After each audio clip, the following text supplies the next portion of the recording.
Hello everyone, आज हम करेंगे एक्सरसाइज 8.2 का question third. ABCD is a rectangle and PQRS are mid points of side AB, BC, CD, DA respectively. Show that the quadrilateral PQRS is a rhombus. तो हमें यहाँ given है ABCD एक rectangle है जिसमें PQRS जो है उसके मिड पॉइंट्स है साइड AB, BC, CD और DA के। ये सारा हम गिवन में लिख देंगे। टू प्रूव में आएगा PQRS is a rhombus.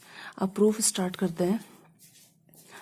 PQRS is a rhombus, ये हमारा आ जाएगा टू प्रूव में।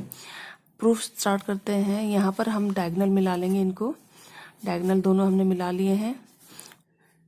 पहले ट्रायंगल में जाएंगे ABD में। ABD में हमें वही मिड पॉइंट थ्योरम लगानी है कि ये जो आपका P और S मिड पॉइंट्स हैं इन साइड के, इसलिए ये वाली साइड जो है आपकी इसके पैरेलल भी होगी और इसके हाफ के इक्वल भी होगी। PS पैरेलल टू BD और PS equals to half of BD by mid point theorem. Short में मैंने MPT लिख दिया है। अब दूसरे ट्रायंगल में जाएंगे ACD में। ACD में इधर से जाएंगे, फिर से हम वही चीज़ कहेंगे कि SR जो है वो इक्वल इसके पैरेलल है AC के, और SR AC के हाफ के इक्वल है, AC के आधे के इक्वल है बाय मिड पॉइंट थ्योरम। तो यही लिखा है हमने, SR जो है हमारा AC का पैरेलल है और हाफ के इक्वल है बाय मिड पॉइंट थ्योरम। इसको हमने पॉइंट 1 डाल दिया, इसको सेकंड डाल दिया। अब हम कहेंगे कि ये ABCD गिवन है कि एक रेक्टेंगल है। गिवन है ABCD इज अ रेक्टेंगल। तो रेक्टेंगल की क्या प्रॉपर्टी होती है? अपोजिट साइड्स इक्वल भी होती है और पैरेलल भी होती है। तो इसकी साइड्स कौन सी इक्वल होंगी? कोई सी भी ले लो जो आपको यूज करनी है। AC इक्वल्स टू BD कह दूं मैं। AC इक्वल, इसके जो डायगोनल हैं वो भी इक्वल होते हैं, साइड्स भी इक्वल होती हैं और डायगोनल भी इक्वल होते हैं। तो मैं अगर इसके diagonal AC equals to BD कहूँ तो ये ठीक है, AC और BD दोनों इक्वल हो गए। अब यहाँ पर जब मेरा दोनों में AC और BD आ रहा है और ये दोनों इक्वल हैं, तो ये दोनों भी आपस में इक्वल हुए। ठीक है, सारी रेक्टेंगल की यही प्रॉपर्टी है कि इनकी आमने सामने की साइड्स इक्वल होती है और डायगोनल भी इक्वल होते हैं।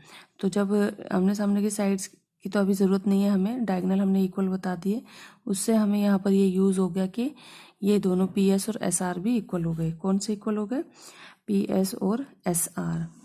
अब हम चलेंगे triangle ASP and BQP। ASP और BQP इन छोटे दो ट्रायंगल्स में आ जाते हैं। अब हम इन दोनों छोटे ट्रायंगल्स में आ जाते हैं, ASP और BQP में, यहाँ पर और यहाँ पर, और इनको कॉन्ग्रुएंट प्रूफ करते हैं।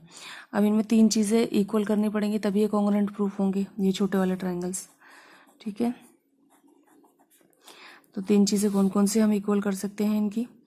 एक तो AP equals to BP, AP equals to BP। AP और BP इक्वल है क्योंकि P जो है मिड पॉइंट है AB का, तो जितना इधर उतना इधर। AP equals to BP। AS equals to BQ, AS equals to BQ, क्योंकि ये भी मिड पॉइंट्स है अपने साइड्स के, तो हाफ हाफ करते हैं, बराबर बराबर हिस्सों में बांटते हैं लाइन को, तो ये दोनों भी इक्वल हो गए। और एंगल A जो है वो एंगल B के इक्वल है, क्योंकि रेक्टेंगल के जो सारे एंगल होते हैं वो कितने कितने के होते हैं? 90 डिग्री के। तो ये 90 डिग्री है, इसलिए एंगल A और एंगल B भी इक्वल हुए। तीन चीज़ें हमने प्रूफ कर दी हैं, तो हमारे दोनों ट्रायंगल क्या हो गए? आपस में कॉन्ग्रुएंट। कॉन्ग्रुएंट प्रूफ करने से हमें क्या पता चला कि SP और PQ हमारे इक्वल है। SP और PQ हमने इक्वल कर ले। कॉन्ग्रुएंट करने से हमें क्या फ़ायदा हुआ कि ये तीन चीज़ें प्रूफ करके बराबर हमने कॉन्ग्रुएंट प्रूफ कर लिए हैं, तो इससे हमें पता चला कि इस ट्रायंगल की हर एक चीज़ अब इस ट्रायंगल की हर एक चीज़ के इक्वल है, वेदर इट इज़ एंगल और लाइन। हर एक लाइन, हर एक एंगल आपस में इक्वल है। अब यहाँ एंगल हमारा वो साइड हमारी दोनों आपस में ये वाली हमने इक्वल प्रूफ कर ली, और इसको हमने रखा पॉइंट 4। इसी तरह से अपने ट्रायंगल RDS और RCQ, इन ऊपर वाले छोटे दो ट्रायंगल्स में गए हम। फिर इसमें भी हमने ऐसे इन दोनों को कॉन्ग्रुएंट प्रूफ किया, और इसमें भी हमने क्या इक्वल ले लिया? SR equals to RQ। ठीक है, SR और RQ हमारे इक्वल मिल जाएंगे। अब ऊपर वाले दोनों ट्राइंगल में हम जाएंगे, इन दोनों को भी आपस में कॉन्ग्रुएंट प्रूफ करेंगे। कॉन्ग्रुएंट प्रूफ करने के लिए वही S D equals to C Q हो जाएगा, क्योंकि मिड पॉइंट है एस और क्यू, एस जो है ए डी का मिड पॉइंट है और क्यू जो है बी सी का मिड पॉइंट है।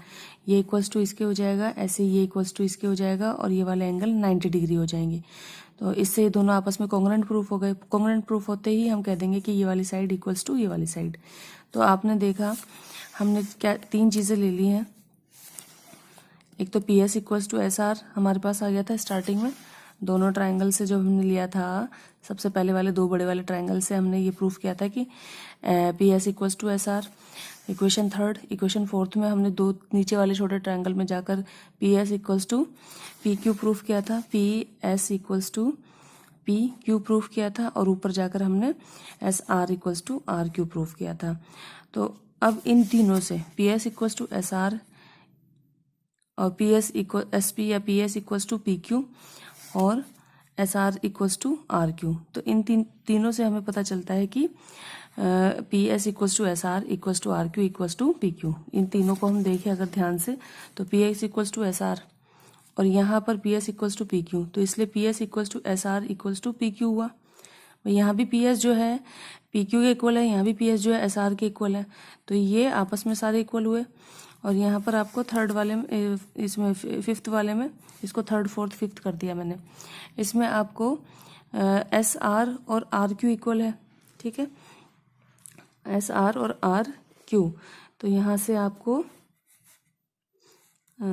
एस आर इसके भी इक्वल है, ठीक। तो यहाँ कुछ ना कुछ आपस में कॉमन हो रहा है, इसलिए ये सारे के सारे P S S R R Q सब कॉमन हुए। तो यहाँ पर इन सारे को इक्वल कर देंगे और ये हैंस प्रूव्ड। रोम्बस में यही प्रॉपर्टी होती है कि उसकी सारी साइड्स इक्वल होती है।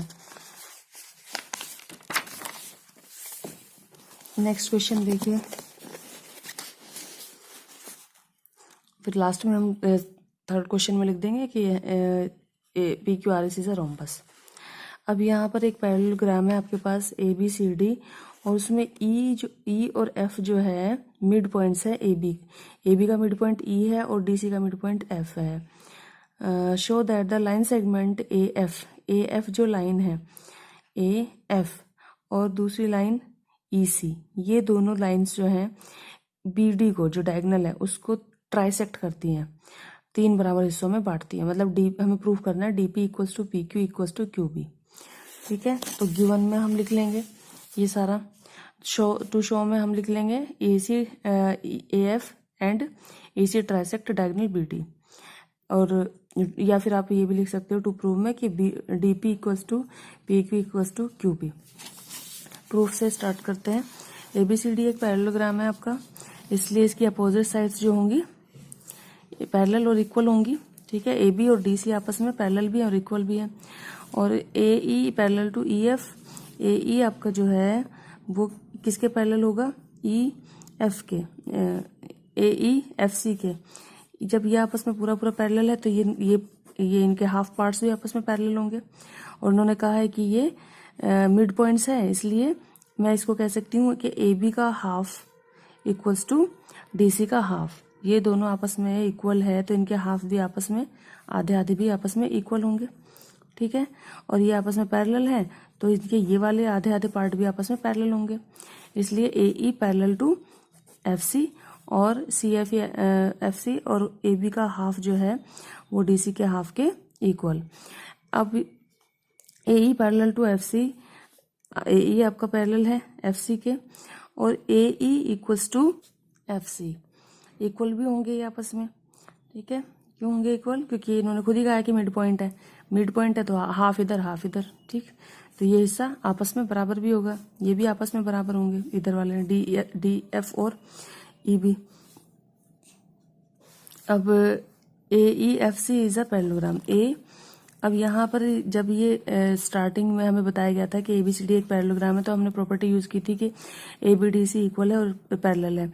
अब जब यहाँ पर ये हमने प्रूफ कर दिया कि ये आपस में इक्वल और पैरेलल है, इसका मतलब ये एक पैरेललोग्राम है। A E F C is a parallelogram, क्योंकि इसके अपोजिट साइड हमने क्या प्रूफ कर दी है, पैरेलल और इक्वल। अब A F parallel to E C, A F जो है हमारा ए एफ अब यहाँ पर क्योंकि एक पैरेललोग्राम प्रूफ हो गया है, इसलिए हमारा जो AF होगा वो EC के पैरेलल होगा। अब AP parallel to EQ, AP आपका किसके पैरेलल है? PQ के, PAP और आपका PEQ। जब ये हिस्सा इसके पैरेलल है तो ये वाला हिस्सा भी इसके पैरेलल हुआ, ठीक है। जब पूरा पार्ट पैरेलल है तो उसका कुछ पार्ट भी पैरेलल होगा। और FP पैरेलल टू CQ, ऐसे ही आपका ये वाला हिस्सा जो है वो इस वाले के पैरेलल होगा। जब ये पूरा आपस में पैरेलल हो गया, AECF पैरेललोग्राम प्रूफ किया हमने पहले, तो अब ये वाला हिस्सा इसके पैरेलल और ये वाला हिस्सा इसके पैरेलल। अब ट्रायंगल BAP में, BAP ट्रायंगल में जाएंगे हम, BAP ये वाला जो ट्रायंगल है नीचे, इसमें जाएंगे और हमने इसमें प्रूफ कर दिया कि ये इसके पैरेलल है। पहले ही हम इसको बता चुके हैं कि आपस में पैरेलल है। तो E is the mid point of AB, E जो है वो AB का मिड पॉइंट है और EQ पैरेलल टू AP, और EQ जो है AP के पैरेलल भी है, ये इसका मिड पॉइंट भी है और ये इसके पैरेलल भी है। तो इससे हमें पता चलता है Q is the mid point of BP। इससे हमें क्या पता चलता है? Q जो है इसका भी मिड पॉइंट है। यहाँ पर हमारा कन्वर्स ऑफ MPT लग गया। मिड पॉइंट थ्योरम का उल्टा जो है कन्वर्स ऑफ MPT लगेगा कि जब ये पैरेलल दिए हों और इसको एक मिड पॉइंट भी बताया हो एक साइड का, तो दूसरी साइड का भी मिड पॉइंट ये अपने आप हो जाता है, ठीक है। तो ऐसे ही ट्रायंगल DQC में जाएंगे हम, DQC इस वाले ट्रायंगल में भी हम ऐसे ही जाएंगे। इसमें भी हमें पता है कि हमारा ये जो है हमारा मिड पॉइंट है F। इस वाले ट्रायंगल में DQC में F जो हमारा मिड पॉइंट है और ये हमारा FP जो है पैरेलल है QC के। ये दोनों आपस में पैरेलल हम पहले प्रूफ कर चुके हैं और हमें ये गिवन में था कि ये मिड पॉइंट है इसका, तो इसलिए ये मिड पॉइंट हुआ इसका भी, इस वाली लाइन का भी। यहाँ पर ये इस लाइन का मिड पॉइंट है F, तो और ये लाइन इसके पैरेलल है, तो इस वाली लाइन का भी मिड पॉइंट होगा P। कौन सी लाइन का? DQ का, ठीक। ऐसे यहाँ पर हमने किया था इस वाले नीचे छोटे वाले ट्रायंगल में कि ये वाली साइड, ये वाला मिड पॉइंट है और ये आपस में पैरेलल है, तो इस वाली साइड का भी मिड पॉइंट ये Q होगा, BP का मिड पॉइंट Q होगा।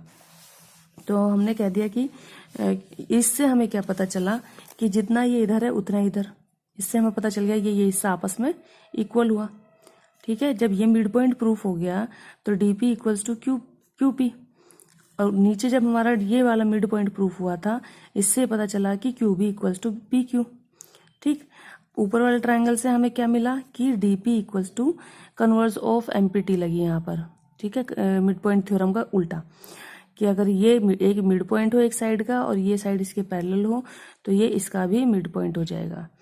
तो हमें इससे नीचे वाले ट्रायंगल से ये पता चला कि ये BQ इक्वल्स टू PQ, और ऊपर वाले ट्रायंगल में हमें ये पता चला कि DP इक्वल्स टू PQ। अब PQ दोनों में कॉमन है, इसका मतलब DP equals to PQ equals to QB। तो यहाँ इन दोनों से हमें क्या पता चला कि BQ equals to PQ equals to DP। देखो PQ दोनों में आ रहा है, इसको एक ही बार लिखेंगे, ठीक। ये इक्वल्स टू इसके, इक्वल्स टू इसके, इस तरह से हम प्रूव करेंगे कि ये इसको ट्राइसेक्ट करती है, 3 बराबर हिस्सों में बांटती है। यही हमें प्रूव करना था, ट्राइसेक्ट करती है मतलब इस लाइन को 3 बराबर हिस्सों में बांटती है।